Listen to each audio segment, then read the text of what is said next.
On reste sur notre continent, au Maroc précisément, où la pression familiale, le refus familial parfois reste un frein majeur à la participation des femmes au marché du travail.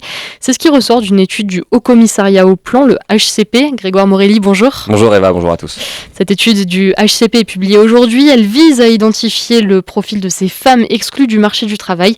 Il s'agit également de mettre en lumière les contraintes individuelles sociales auxquelles elles sont confrontées. Et oui, et selon l'HCP, c'est environ 73% des femmes du royaume qui seraient sans activité professionnelle et la disparité se creuse chez les femmes mariées où le pourcentage frôle les 82%.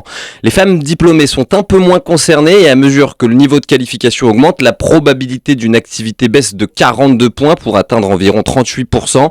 Attention toutefois, les diplômes ne font pas tout. Les femmes qualifiées se heurtent bien souvent, vous l'avez dit Eva, à une opposition familiale souvent exprimée par le conjoint.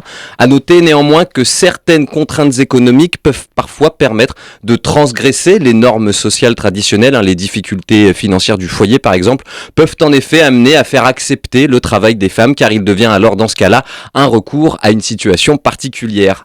Niveau géographie, les femmes de la région de l'Aïoun, Sakia et l'Amra sont les plus exposées à l'inactivité avec une probabilité de 87%. À l'opposé, les régions de Tanger, Tétouan et El Hoceima, et c'est 68%, Casa Seta 71% et Rabat Salé Kenitra 75% présentent les probabilités les plus faibles parmi les régions, bien que ces chiffres soient toujours élevés.